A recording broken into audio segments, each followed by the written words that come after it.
Even though I think the Canon EOS R6 is a fantastic camera, especially with the fast frame rate, good image quality and the amazing eye autofocus, it was always a bit in the shadow of the R5 for many more professional wildlife photographers. At least this was my perception.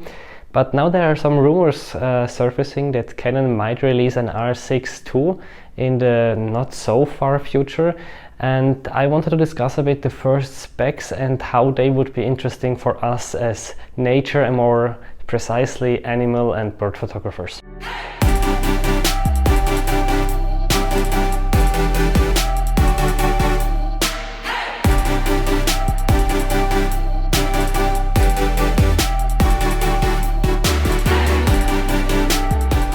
According to Canon rumors, the body format is staying more or less the same, and I think that makes perfectly sense because we already have the R5, it's a higher end body, so it makes sense to keep the R6 more or less how it is, with dual SD cards, no CF Express, which also means that 120 frames 4K filming would not be possible.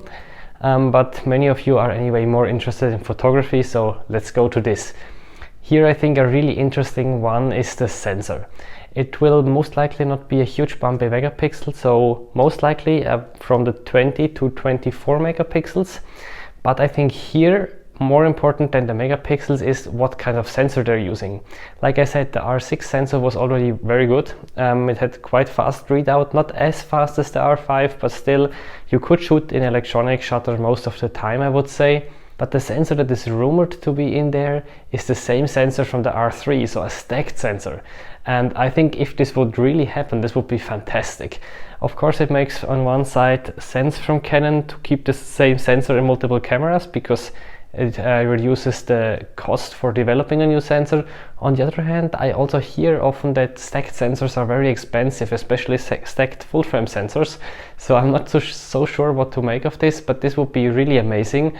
And the camera will also be able to shoot 12 frames per second in the mechanical mode, like the R6 and R5 are already doing.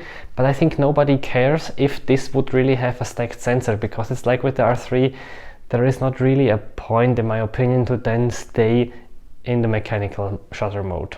Other than that, there is not so much changing, except for maybe the introduction of the pre-burst that the R7 is already having. I think this would also be really cool to have this in the R6 Mark II, and please Canon, bring it via firmware upgrade to the R5 if this is possible, even if it's just I don't know, maybe not 15 frames but at least 10 or something. It would be amazing.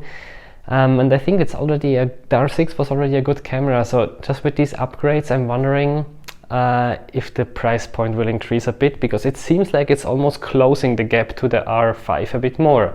So this would mean there is more space for an entry-level camera. And I think this is something maybe even more interesting, at least for me, because often at workshops also I have clients that ask for what camera they should upgrade. They sometimes still have a DSLR.